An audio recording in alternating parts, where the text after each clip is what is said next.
A continuación, Noticiero Telesucesos. Clasificación A. Apto para todo público.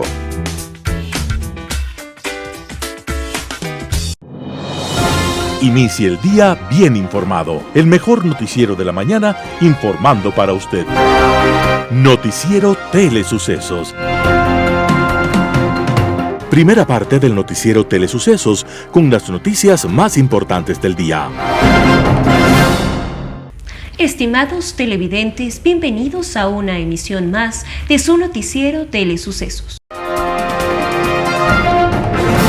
Un día como hoy. Cuentan que un conde estaba enamorado de una jovencita que vivía en la posada de un viejo cascarrabias que no permitía que nadie se le acercara. El conde, notable seductor, no se dio por vencido. Se disfrazó de soldado y llegó a la posada anunciando que algunos soldados iban a alojarse en el lugar. Como el dueño de la posada no le creyó, el conde desesperado simuló estar borracho, lo cual despertó aún más sospechas en el viejo y llamó a la Guardia Civil. Cuando llegó la autoridad y para librarse de la cárcel, el conde reveló su identidad, lo cual sumó más confusión al viejo posadero que no entendía aquellas payasadas de un personaje de la nobleza. Entonces, con su amor herido pero con el corazón envuelto en llamas, el conde seductor intentó otras piruetas y disfraces para llegar a la posada en la que se alojaba la preciosa jovencita. Todas estas aventuras suceden en Sevilla, España, y el cómplice de las triquiñuelas del conde es el Barbero de Sevilla. Y así se llama esta obra, una de las más famosas del músico italiano Giacomo Rossini. Rossini fue, sin embargo, un músico de grandes silencios, que quizás ocultaba tristezas indecibles tras sus óperas llenas de humor.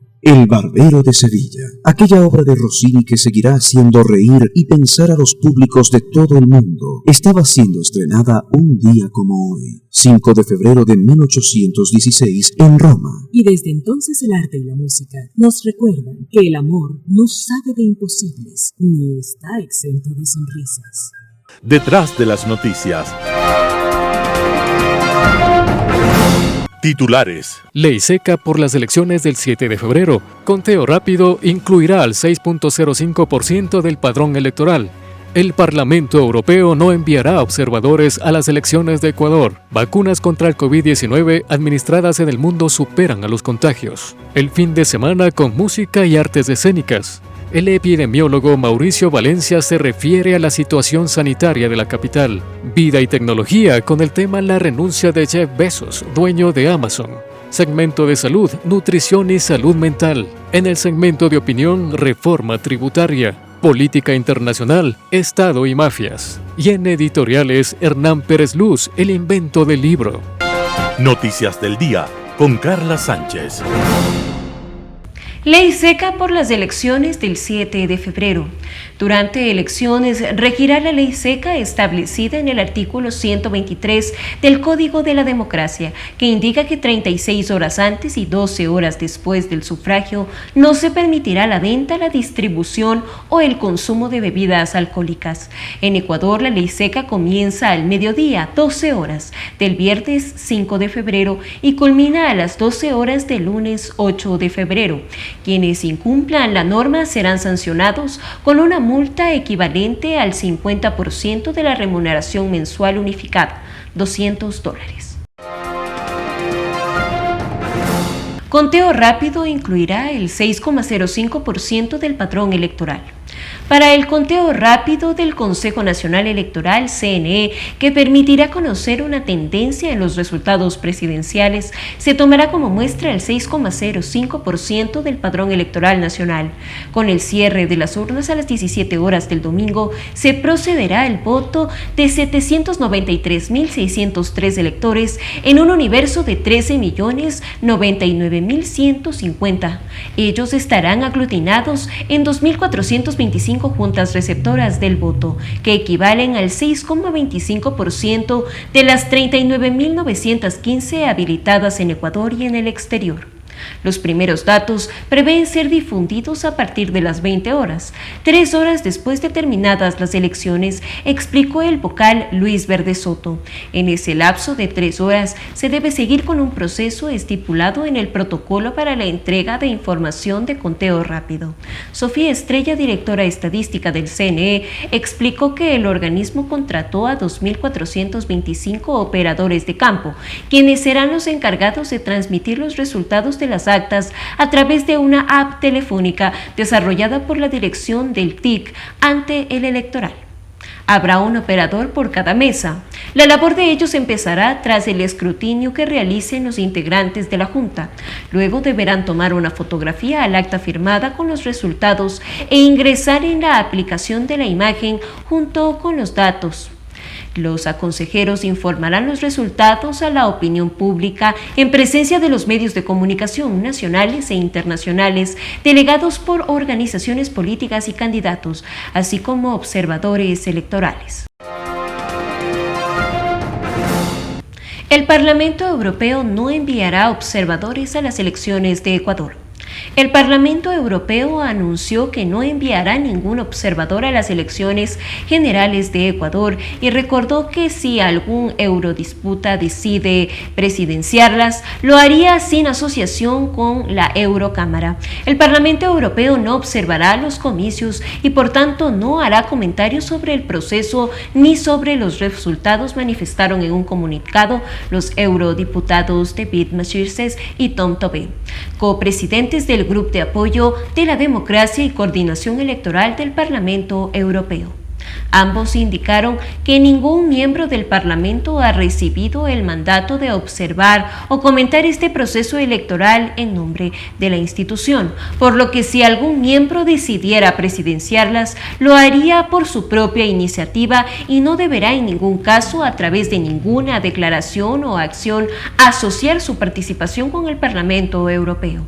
Las elecciones generales de Ecuador contarán con la supervisión de alrededor 626 observadores internacionales, entre las misiones internacionales independientes que participarán en los comicios que figuran las de la Unión Europea, la Organización de los Estados Americanos OEA, la Unión Interamericana de Organismos Electorales UNORE, la Asociación Mundial de Organismos Electorales AUEF, además del cuerpo diplomático que brindarán acompañamiento para formular observaciones y recomendaciones sobre el desarrollo del proceso. Vacuna contra el COVID-19 administradas en el mundo superan a los contagios. Las redes sanitarias nacionales han administrado en el mundo 103.800 millones de vacunas contra el COVID-19, un número que ya supera los 103.3 millones de casos de esta enfermedad en el planeta. Según los datos de los ministros de salud globales y de la Organización Mundial de la Salud, OMS, en la mayoría de los casos son necesarias 2 dosis de una misma vacuna para estar plenamente inmunizado, por lo que la cifra no significa más de 100 millones de personas que estén vacunadas, ya que se estima que solo unos 11 millones recibieron todas las dosis. La Federación Internacional de la Cruz Roja advirtió que un 70% de las vacunas administradas por el momento han sido utilizadas en los 50 países más ricos, mientras que los 50 más pobres de este porcentaje solo abarca el 0,1%.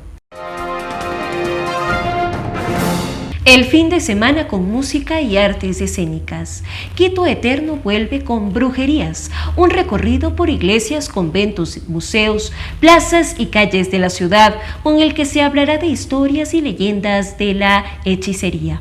La actividad se realizará este sábado 6 de febrero desde las 14 horas.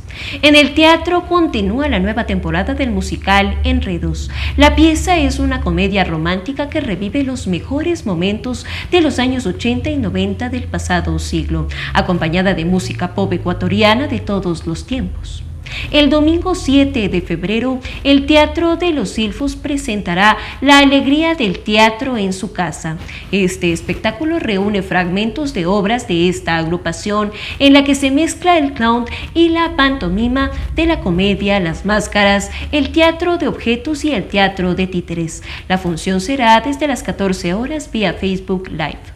Por su parte, la Orquesta de Instrumentos Andinos ofrecerá una gala con su mejor repertorio desde las 19 horas. Amigos televidentes, bienvenidos a una emisión más de su noticiero Telesucesos, aquí por la señal de Canal 29 UHF. Hoy nos acompaña el médico salobrista Mauricio Valencia, con quien vamos a analizar y conversar sobre la situación sanitaria que atraviesa Quito. Pero quisiera comenzar preguntándole, doctor, ¿qué opina usted con respecto a las 8,000 vacunas que llegaron al país y que en su momento el ministro comentó que iban a llegar 15,000 cada semana, pero estamos a la espera de esas vacunas? ¿Cómo está? Bueno, muchas gracias por la invitación. Un saludo a todos los televidentes de este canal.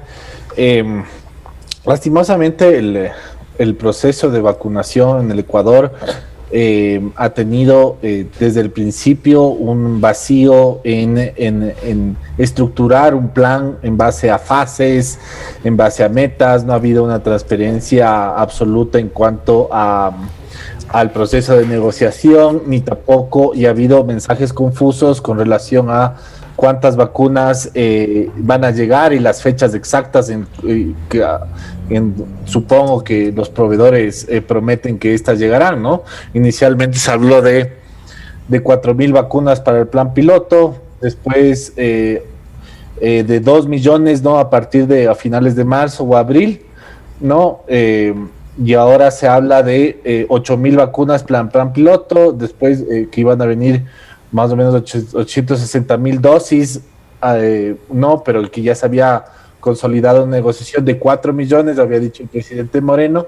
Y el problema es que al no tener un plan de vacunación suficientemente estructurado, con la priorización de los poblacionales, o sea, adultos mayores, personal de primera línea, al tener ese vacío, pues se le ha dado lastimosamente la apertura de que algunos funcionarios públicos manejen la distribución y la provisión de las vacunas a discrecionalidad, ¿no? Lo hacen aprovechando el vacío normativo de una ausencia de un plan bien detallado, lo hacen, pues, al parecer, que sería muy grave, a conveniencia, ¿no?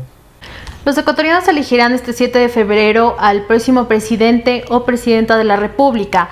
En ese sentido, uno de los retos que tendrá que enfrentar el próximo gobierno será inmunizar a la población. ¿Cómo lograrlo? ¿Cuántas vacunas o cuál es el plan eficaz para lograr inmunizar al 51% de la población ecuatoriana? Todavía no se sabe hasta cuándo se considera la inmunidad de rebaño con la vacuna, ¿no? Las farmacéuticas, especialmente Pfizer, está trabajando junto con el gobierno de Israel para determinar, debido a que es el país más avanzado, tiene más o menos el 30% de la población ya inmunizada, y de este 30% el 20% ya ha recibido la segunda dosis, y pues lo que quiere Pfizer con los datos de Israel es saber hasta cuándo se logra la inmunidad de rebaño en ese país, que seguramente será el primero en lograrla por su avance. Entonces, eso con relación a la inmunidad de rebaño. Y de ahí, ¿cuándo pues podremos lograrlo? Pues inicialmente, si estamos nosotros adscritos a la iniciativa COVAX, se piensa que para el año 2021 al menos lograríamos como base el 20% de nuestra población, ¿no? El COVAX tiene como iniciativa 20% de la población mundial, lo cual pues requiere el 20% de la población de cada país. Eso al menos se entendería que lo tenemos asegurado por esa iniciativa. Sin embargo, el gobierno ecuatoriano, al tener estos mensajes de confusión, no sabríamos cómo se está estructurando adecuadamente la logística, ¿no? Porque pues no se ve que se utilice más allá de un pequeño lote y unas cuantas vacunas que son custodiadas, yo creo que innecesariamente, por un gran número de personal militar. No se utiliza el personal militar en el tema de logística y provisión o cuidado de la cadena de frío. Tampoco se está considerando a las farmacias o a los centros de salud o incluso centros de salud privado, ni haciendo un sistema que unifique todo esto y que logre pues expander la capacidad de nosotros poder inmunizar, ¿no? La idea es inmunizar a gran escala, si es necesario utilizar coliseos o locales que lo hagan por medio del automóvil, que la gente no necesite bajarse, tener un buen sistema de información para que estas unidades no se desperdicien. Al menos se está considerando otras agencias de salud pública vacunar, aunque sea la primera dosis, para tener la suficiente inmunización para lograr contener la pandemia. Entonces hay muchos criterios científicos que se están considerando a nivel mundial. Vemos cómo se va desarrollando este tema en Israel, en Israel, en Gran Bretaña, en Estados Unidos, y pues hemos visto, lastimosamente también hay que mencionar, una desigualdad generalizada a nivel global de los países industrializados que más pueden adquirir la vacuna por frente a nosotros, ¿no? Que somos parte del mundo que está en vías de desarrollo y que no ha tenido la capacidad o no tiene la capacidad financiera y el peso financiero pues para adquirir las vacunas que necesita, ¿no? Canadá tiene 6 veces, tiene el compromiso ya contractual de adquirir 6 veces el número de vacunas que necesita para inyectar o inmunizar a 6 veces la población que actualmente tiene.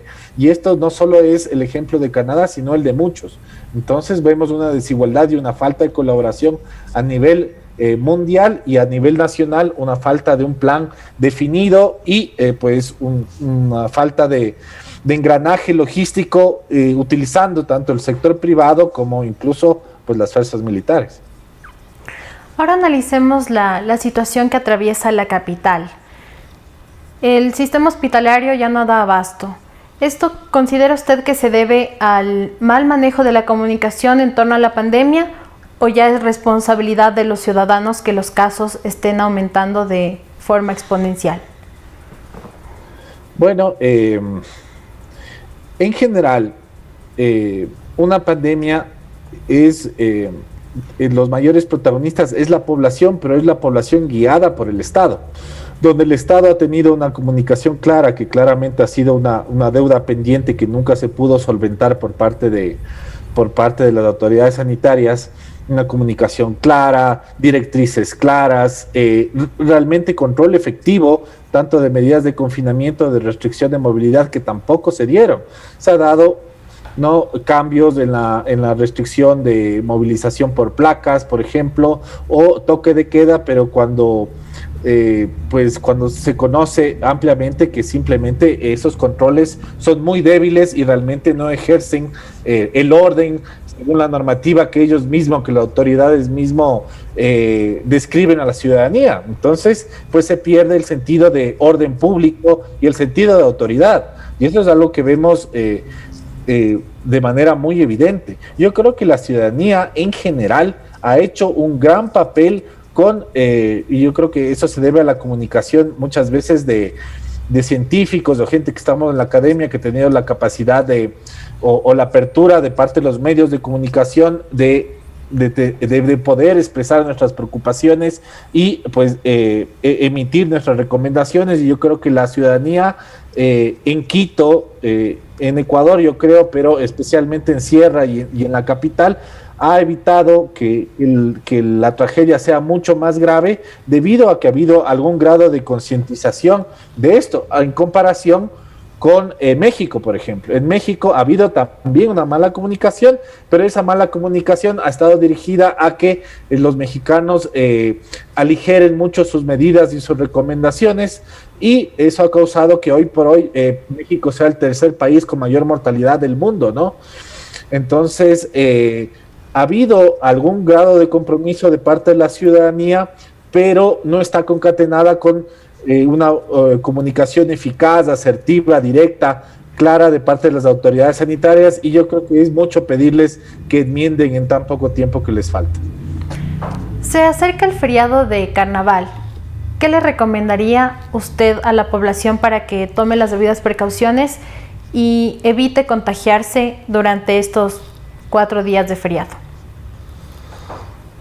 Bueno, lo que le recomiendo es que sea muy consciente, más allá de de esta comunicación deficiente que podamos escuchar, sea muy consciente que la pandemia no solo que no se ha acabado, sino que se encuentra en un momento crítico, que los servicios de salud están colapsados, ¿no? Especialmente en la capital, sobrepasan el 100% que hay listas de espera, que es muy probable que para esa fecha ya han pasado unas 2 semanas desde que se identificó el paciente en la costa con la variante británica. En Gran Bretaña se demoró 3 a 4 semanas en hacer un crecimiento exponencial de contagios, de casos y de muertes por parte de esta nueva variante, ¿no? Y que colapsó Gran Bretaña, todo el sur y el centro de Gran Bretaña, y que hoy por hoy tiene colapsados a los servicios públicos de salud de Portugal. Portugal, que se está viendo obligado a desplazar pacientes críticos a otras ciudades fuera de las grandes ciudades como Lisboa o Oporto, o incluso a trasladarlos a España porque su saturación es muy superior a lo que ellos esperaban. Entonces, en 2 semanas, incluido el feriado, con una nueva variante que seguramente para esa época ya será la más dominante, podríamos ver un recrudecimiento de la pandemia mucho más grave de lo que hemos visto hasta ahora, ¿no? Y el hecho de que sea más contagiosa, se habla de un 50% más contagiosa, de un 15-17% más mortal, significa que pues, el crecimiento de casos, si nosotros le permitimos, va a ser exponencial, y el número de víctimas fatales también va a ser exponencial. Entonces no estamos ni siquiera cerca de terminar con la pandemia, estamos a pasos de entrar a otro, probablemente el más grande incremento de contagios hoy por hoy debido a esta nueva variante y las variantes que vendrán. Y si nosotros le damos oportunidad, pues se mutará más el virus. Entonces, pues a tomar conciencia de que hay que utilizar las medidas de precaución, hay que procurar ver a la gente de manera precavida o en la medida de lo posible utilizar medios digitales, ¿no? Y pues resguardarse en las casas en la medida de lo que sea factible, y tratar de limitar la movilidad y utilizar mascarilla, ¿no? En Alemania, por ejemplo, ya se prohibieron las mascarillas de tela. Ahora las FFP2 son las normadas para la ciudadanía, porque pues la variante más contagiosa hace que las mascarillas sean menos efectivas. Agradecemos al doctor Mauricio Valencia por haber accedido a esta entrevista. Muchas gracias por la invitación. Un saludo a todos. Gracias a usted. Amigos televidentes, nosotros regresamos el lunes con más información aquí en su noticiero Telesucesos. Vida y tecnología. Hola amigos, gracias por acompañarnos. Esto es Vida y Tecnología en su noticiero Telesucesos. Queremos comentarle una noticia que salió hace unos días respecto a la renuncia del presidente de la compañía Amazon, Jeff Bezos, a la presidencia precisamente de dirigir esta compañía que desde 1994 está revolucionando el comercio electrónico en el mundo. A partir de la experiencia Amazon, muchas otras compañías empezaron a ver el Internet como una plataforma para posicionar sus productos y para vender alrededor del mundo. El fenómeno Amazon se ha repetido en algunas geografías como América Latina con otros jugadores como Mercado Libre, a los que seguramente ustedes también conocen, y en Asia en otras compañías similares. La renuncia del presidente de esta compañía también es una tónica de lo que suele suceder en las empresas de tecnología. Empiezan a posicionarse y una vez que el negocio está estabilizado, estas personas que son extremadamente innovadoras se dedican a otras cosas, y en este caso parte de esas actividades a las que ha anunciado que se va a dedicar Bezos es la filantropía. Sucede también con Bill Gates, el expresidente de Microsoft, que dejó también la compañía hace algunos años para dedicarse a resolver algunos problemas de la humanidad. En América Latina vemos menos de ese fenómeno, pero también es importante reconocer el proceso de innovación que surge en las compañías de tecnología. Y vamos a referirnos a esa necesidad de innovación, de buscar nuevos espacios una vez que los negocios principales están estables. Es un ejemplo de lo que muchas empresas, también en Ecuador, están experimentando y quieren dedicarle primero el tiempo a su core de negocios, que es lo que se llama, ¿no? Es decir, al centro de su negocio, y luego ver hacia dónde más pueden ir. El ejemplo de Amazon nos recuerda también que la innovación no tiene límites, y por eso este señor Bezos ha decidido renunciar, porque dice, ya todo está estable, ya es aburrido, pero encontrar nuevos espacios de innovación es algo que mueve a muchas personas y a las compañías. También debería ponernos ese establishment, esa idea en la cabeza de que debemos buscar nuevos espacios para innovar. Y les invitamos a seguir las noticias de tecnología también aquí en su noticiero Telesucesos. Muchísimas gracias. Segunda parte del noticiero Telesucesos, opinión de importantes personajes de la actualidad nacional en política, economía, salud y educación.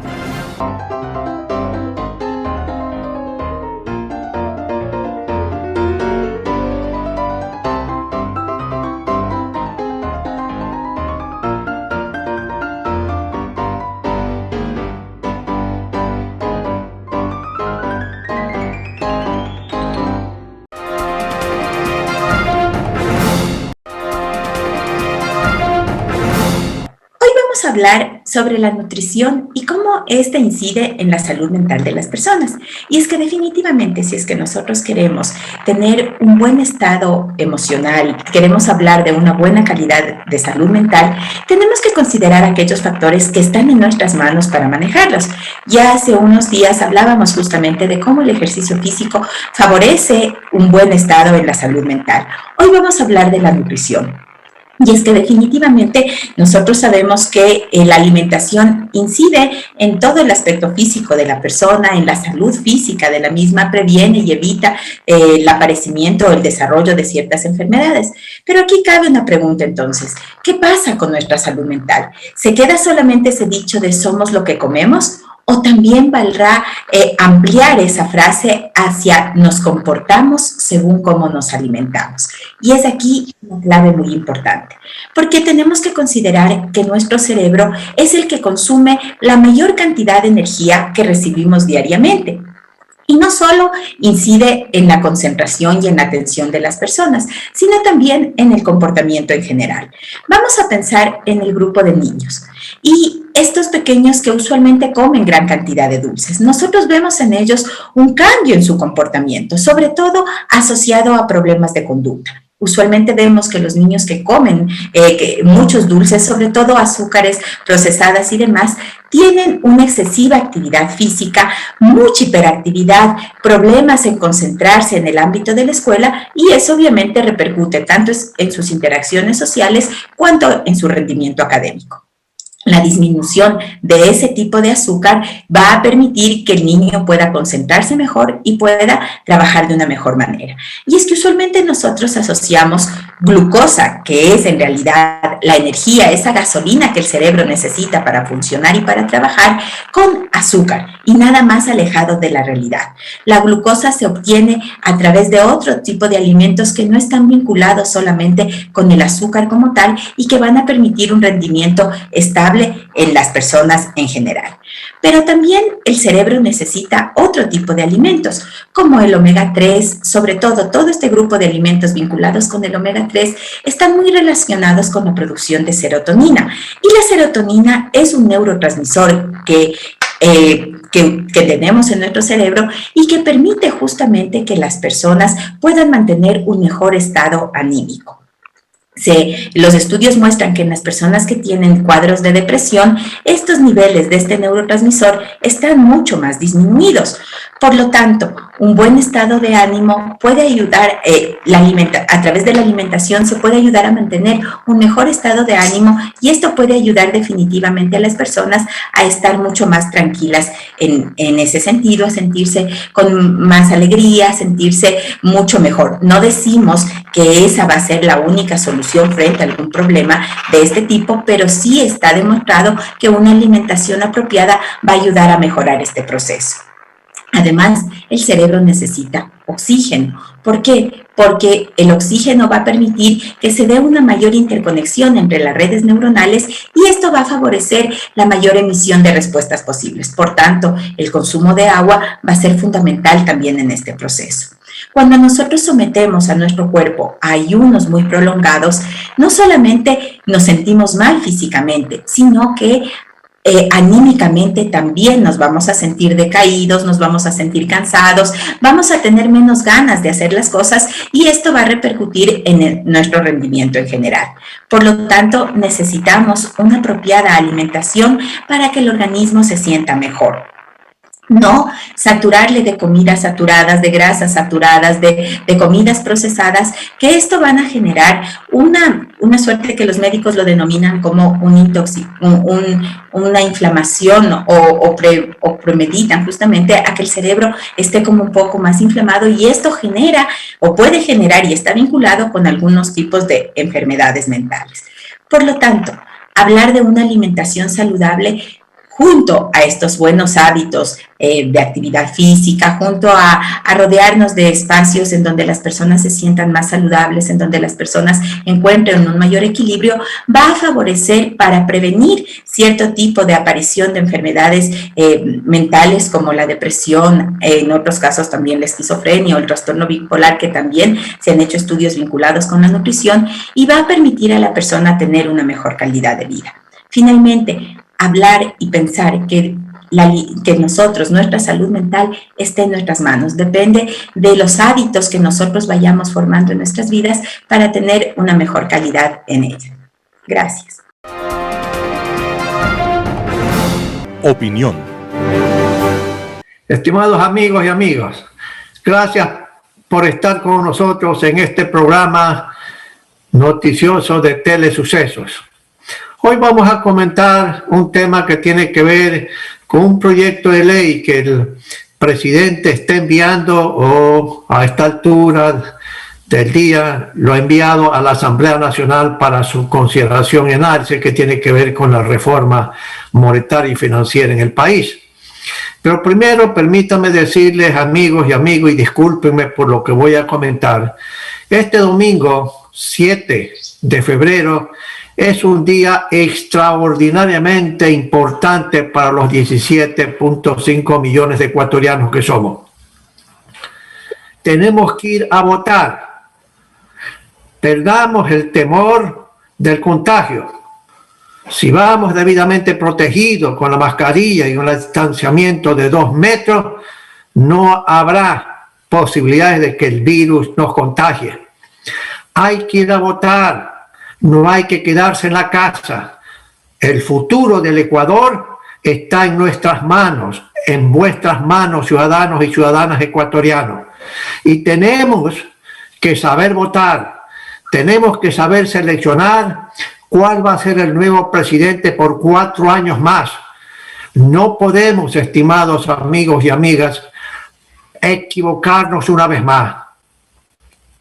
Está de por medio el destino del país, porque dependiendo de quién vaya a ser presidente, o nos hundimos en una crisis más profunda, o con dificultades, sacrificios, restauraremos el crecimiento, el empleo y combatiremos con éxito la pobreza.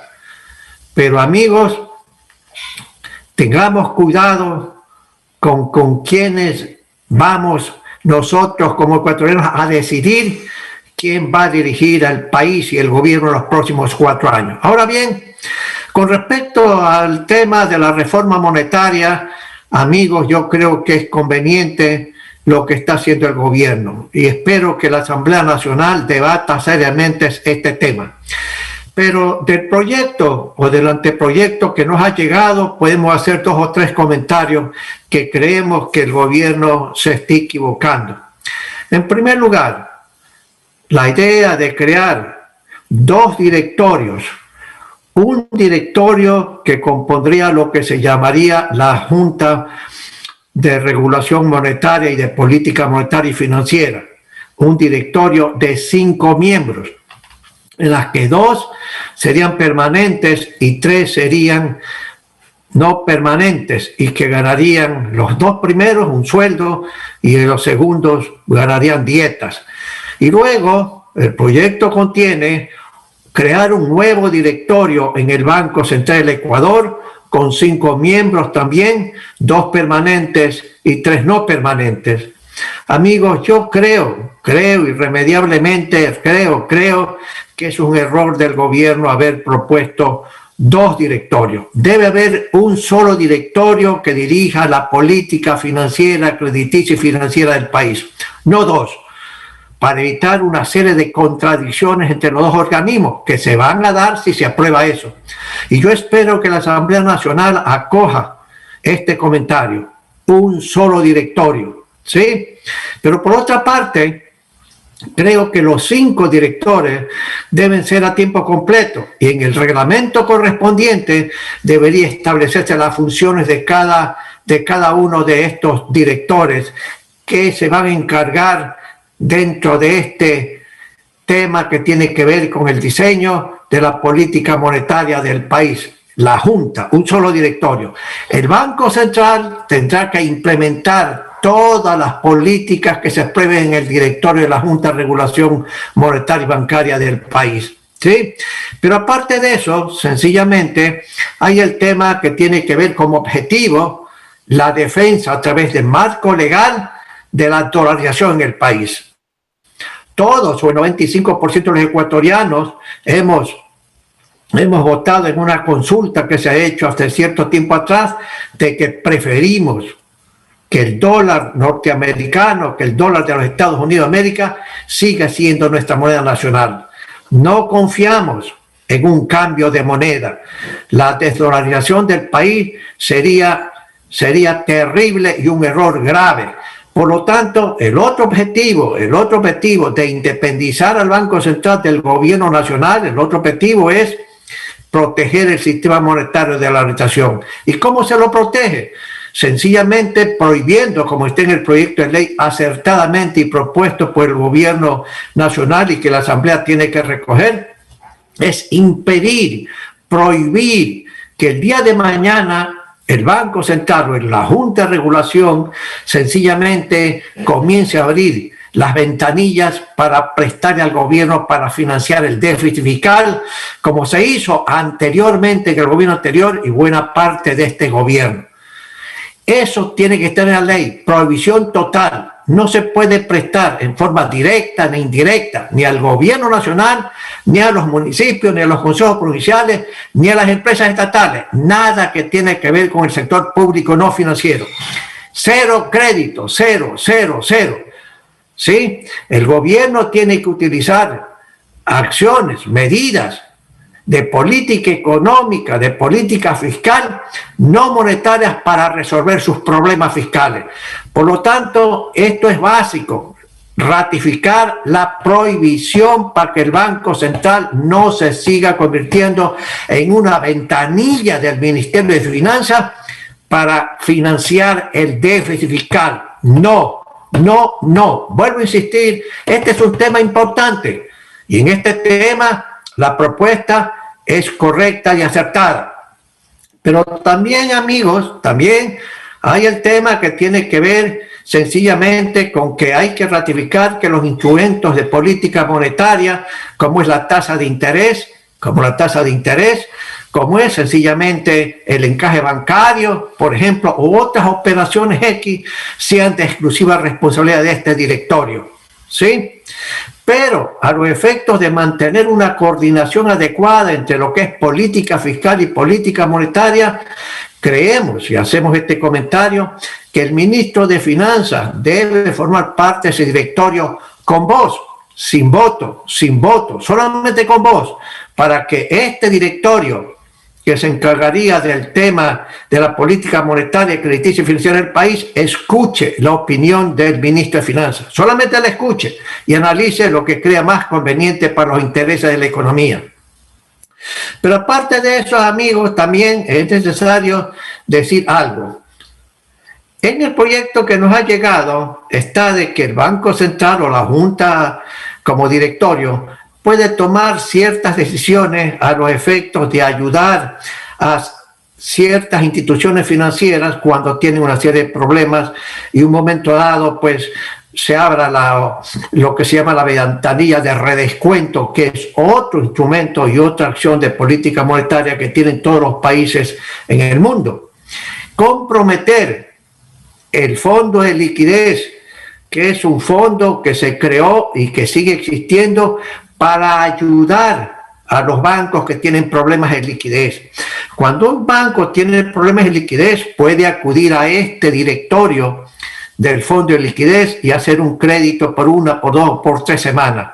¿Sí? Para eso se creó el fondo. No para que sirva de garantías de ningún tipo. Por lo tanto, también uno debe impedir que ese fondo sea utilizado en su composición, sea sencillamente para hacer créditos aquí, créditos allá, o para cambiar la composición de las inversiones. Ese fondo está invertido en papeles de alta liquidez, administrado hasta donde yo entiendo por el Banco Central del Ecuador, afuera, no adentro. Y el gobierno hoy, mañana, en cualquier día hacia el futuro, tampoco puede permitírsele utilizar esos fondos. Esos fondos, igual que la Reserva Internacional, que no puede bajo ninguna circunstancia ser utilizada por el gobierno, sencillamente tiene dueños. Y el Banco Central no es dueño de ese fondo de liquidez que está afuera o de la Reserva Internacional. No es dueño. No es el gobierno dueño, no es el Banco Central. Son los acreedores. ¿Cuáles son los acreedores? La mayor parte de estos acreedores son los bancos, que tienen que cumplir con una serie de obligaciones de hacer depósitos en el Banco Central de una cantidad de dinero que es un porcentaje de los depósitos, ¿sí? Y eso, cuando uno dice bancos, uno dice, atrás de los bancos estamos nosotros, los depositantes, porque la banca comercial en el Ecuador, igual que en cualquier parte del mundo, trabaja con dinero propio en una cantidad pequeña y la mayor cantidad es la plata de los depositantes, que bien administrado por parte de la banca, como está haciendo este momento en la banca ecuatoriana, sencillamente permite expandir el crédito para las necesidades de quién, de la pequeña industria, de la microempresa, de la gran empresa, de la agricultura, de la ganadería, etcétera. ¿Sí? Entonces, señores, la Reserva Internacional, y eso está en el proyecto de ley, que no se puede tocar la Reserva Internacional líquida por parte del gobierno nacional. Y tampoco se le puede dar a través de una serie de modalidades que crearon el anterior gobierno y que alguien puede inventar el día de mañana cualquier cosa para aprovechar la liquidez del Banco Central, que vuelvo a repetir, no es del Banco Central del Ecuador. Amigos y amigos, sencillamente las reformas a esta ley monetaria son importantes en el país, pero hay que hacer estas pequeñas correcciones que si van así en el proyecto de ley que me ha llegado y que está llegando a la Asamblea o ya ha llegado, el Congreso Nacional, la Asamblea Nacional, tendrá que hacer estas pequeñas correcciones. Yo diría que tiene que ser aceptado eso por el Gobierno Nacional. Si alguien me dice que esa idea de formar 2 directorios, uno en el Banco Central y otro en la Junta de Regulación Monetaria y Financiera, es pedido del FMI, del Fondo Monetario Internacional, habrá que decirle a este organismo y a la directora del FMI que eso no es razonable, que en esto el Fondo Monetario está equivocado. Así que, amigos y amigas, es importante, muy importante, la defensa del sistema monetario de la dolarización. Y aquí también permítame ligar sencillamente este tema con el tema primero que me permití recomendar a ustedes y sugerir. Y recordarles que hay que ir a votar. Hay candidatos para la presidencia que plantean que hay que utilizar la Reserva Monetaria Internacional para financiar gastos del gobierno. Vuelvo a insistir, la Reserva Internacional no se la puede tocar. Ese es de los depositantes. Y eso lo sabe el gobierno, y en buena hora tengo que ser insistente en esta repetición. En buena hora, que en ese proyecto de ley sencillamente se prohíba, directa o indirectamente, que el gobierno hoy, mañana, cualquier gobierno en el futuro pueda tomar un centavo de eso, porque eso de ahí amenazaría a la permanencia y a la estabilidad del sistema monetario del Ecuador. Amigos y amigas, discúlpenme por haber sido insistente en este tema. Primero, en pedirles que hay que ir a votar, y hay que saber votar, hay que saber seleccionar por quién. Y segundo, la reforma monetaria, que es básica, ¿para qué? Para proteger al sistema monetario de la dolarización. Eso es importante, mi amigo. No podemos correr en el riesgo eligiendo a personas que mañana van a desmantelar el sistema monetario de la dolarización. Y para eso hay un requisito indispensable en el futuro con respecto a los gobiernos que se avecinan. Hay que tener unas finanzas públicas sencillamente sin déficit. Sin déficit. Tendremos que adoptar decisiones por parte del nuevo gobierno, cualquiera que este sea, de una responsabilidad en el manejo del dinero público, de una disciplina en la política fiscal. No se puede llevar el gasto público a niveles insostenibles, como fue el gobierno anterior, que se llevó el nivel del gasto público del sector público no financiero al 44% del Producto Interno Bruto. Lo que antes significaba que cada dólar que se creaba de riqueza en el Ecuador todos los años, 44 centavos se lo debía al gobierno de la República. Eso era, como ha sido ahora, insostenible y será insostenible. No se puede bajo ninguna circunstancia pensar que el precio del petróleo va a estar en $100, 120, 150, 200 dólares para seguir gastando y desperdiciando el dinero. ¿El dinero que es? ¿De quién? De todos ustedes ecuatorianos, ¿sí? Así que, mis estimados amigos y queridos amigos, discúlpenme, vuelvo a insistir en lo repetitivo que puede haber sido algún comentario mío en el primero como en el segundo punto. Gracias y estaré con ustedes nuevamente la próxima semana. Global Hoy con Alan Catey. Hace unos días, la revista Semana de Colombia publicó un preocupante artículo de investigación en el cual se informa sobre la participación en forma de apoyo económico del Ejército de Liberación Nacional de Colombia, más conocido como el ELN, en beneficio de una candidatura presidencial en Ecuador. La fuente de la información sería aquella extraída del computador del líder de dicha organización, alias Uriel, abatido recientemente por las Fuerzas Armadas colombianas. Hace algunos años, una circunstancia parecida ensombreció las relaciones entre Colombia y Ecuador cuando el presidente Uribe presentó ante la OEA, cuando el evento de Angostura, información creíble y documentada extraída nuevamente de los computadores del abatido líder de las FARC, Raúl Reyes, donde se señalaban importantes aportes económicos a favor de la campaña presidencial de Rafael Correa en Ecuador. En su momento se habló de la falsedad de tal información por parte de Alianza País, el partido de Correa en aquel entonces, a pesar de los evidentes y documentados encuentros de dirigentes ecuatorianos de esa organización con la guerrilla de las FARC. Pero más allá de estas muy creíbles informaciones, cabe destacar las políticas del gobierno de Correa que, por decirlo menos, evidenciaban unas simpatías muy marcadas por las posturas ideológicas de la guerrilla. el retiro de la base de Manta, el abandono por parte de las Fuerzas Armadas ecuatorianas de la frontera norte, el establecimiento de bases de las FARC en territorio ecuatoriano, la declaración expresa del gobierno de Correa reconociendo a las FARC condición de combatientes y negándose a calificarlas como grupo terrorista, demuestran, más allá de cualquier duda razonable, la proximidad ideológica y la comunidad de intereses de Correa con las FARC y el ELN. El grave problema que esta relación genera viene de la naturaleza de estas organizaciones, mismas que, al concretarse el éxito de la acción policial y militar colombiana contra los carteles narcotraficantes de Cali y Medellín en los años 90 del siglo pasado, se convirtieron en los nuevos operadores del narcotráfico en Colombia, integrando a sus estructuras a los operadores intermedios y básicos de las bandas narcotraficantes desarticuladas. Esto significó la generación de una importante inyección de recursos, estimados en $4.000 millones anuales, que ingresaban a estas organizaciones terroristas.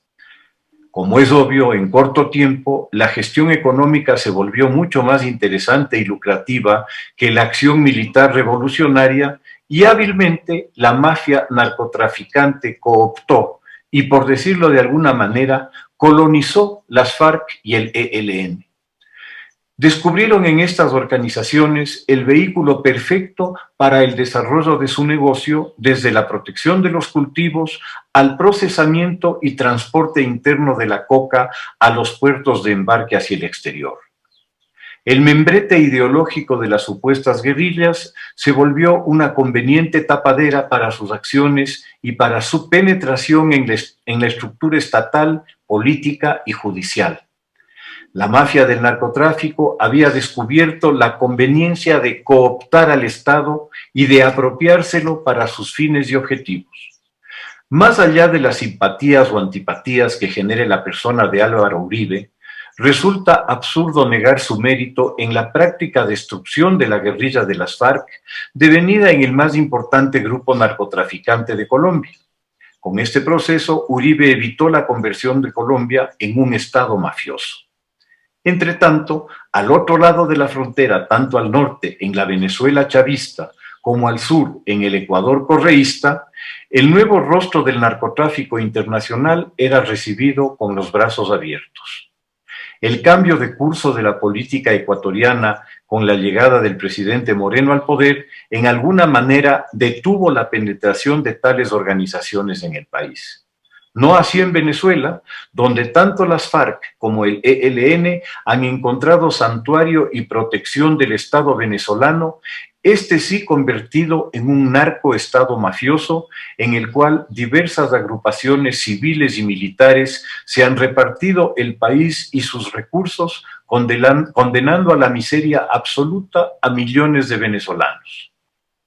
Las mafias del ELN han resultado totalmente funcionales a las mafias locales, a las que se han integrado como fuerzas de choque por su largo expertise en el conflicto en Colombia. La información de la revista Semana y la entrevista que el presidente Moreno concede a este medio resultan totalmente reveladoras y alarmantes de cara a los próximos comicios en el país.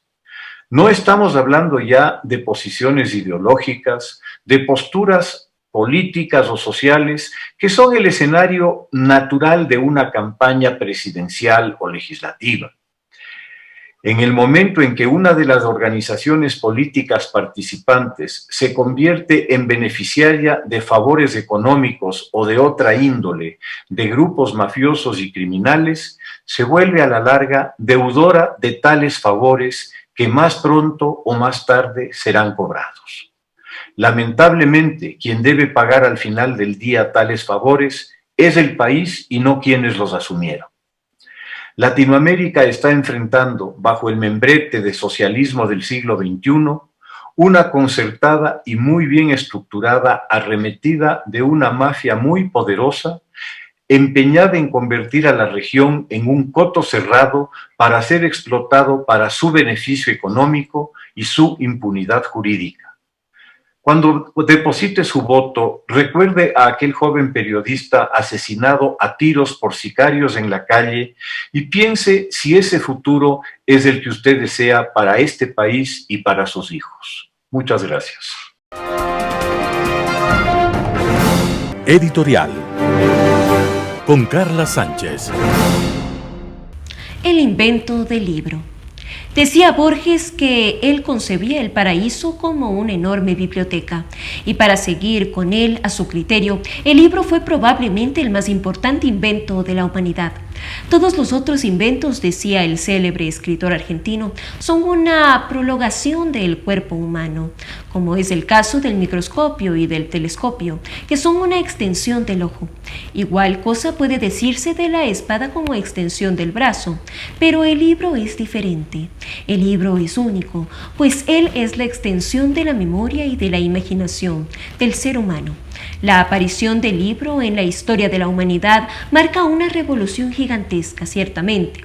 En su libro La Musa aprende a escribir, que fue materia de un comentario en esta columna, el escritor Eric Jacobet da cuenta de las implicaciones para la consecuencia humana que tuvo la transición de la cultura oral a la cultura escrita y de cómo este giro marcó para siempre la comunicación humana. En una reciente obra, la filóloga española Irene Vallejo ha contribuido a esas reflexiones con un libro que ha sido bien recibido tanto por la crítica como por el gran público. Es un libro acerca del libro y concretamente en su invención, El infinito de un junco, editorial Ciruela, Madrid 2019, con 252 páginas. Es el título que está interesante en esta obra. No es que sea información y que ésta esté ausente en la obra de Vallejo, sino que viene elegantemente concebida con sus experiencias, con sus momentos vitales, pasiones y meditaciones íntimas sobre el significado de este curioso invento que es el libro. El tema no es nuevo, ciertamente. Sin embargo, el interés que ha despertado el libro de Vallejo se debe probablemente a que la obra no sigue el tradicional molde del ensayo académico, el que sustenta sus argumentos con abundante información científica y bibliográfica. No es que sea una información que esté ausente en la obra de Vallejo, sino que viene elegantemente combinada con sus experiencias, con sus momentos vitales, pasiones y meditaciones de obras íntimas sobre el significado de este curioso invento que es el libro.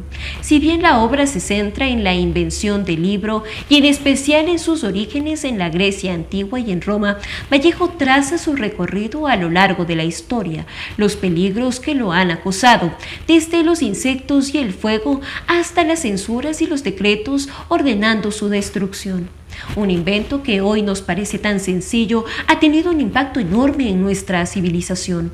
Gracias a él se ha podido conservar el saber humano, transmitir el arte, la poesía y la literatura, así como la filosofía y la ciencia, bibliotecas y bibliotecarios, catalogadores, librerías, libreros, así como imprentas, editores y, claro, los propios lectores con sus hábitos y los coleccionistas. Todos ellos han sido silenciosos guardianes de este viaje hacia la libertad y hacia el mundo de las ideas. Si bien el recorrido que la autora traza llega hasta el Renacimiento, hay en la obra ciertas proyecciones y reflexiones sobre la ulterior evolución del libro hasta nuestros días. La obra comentada puede ser adquirida en librerías del país. Y así finalizamos una emisión más de su noticiero Telesucesos. Manténgase en la sintonía de nuestra programación y no olvide seguirnos por nuestras redes sociales. Nos encuentran en Facebook como Telesucesos, en Instagram @telesucesos_ en Twitter, @telesucesos29 en YouTube, como Telesucesos HD y también por nuestra página web www.telesucesos.net. Hasta la próxima. Lo mejor de la mañana informando para usted. Noticiero Telesucesos.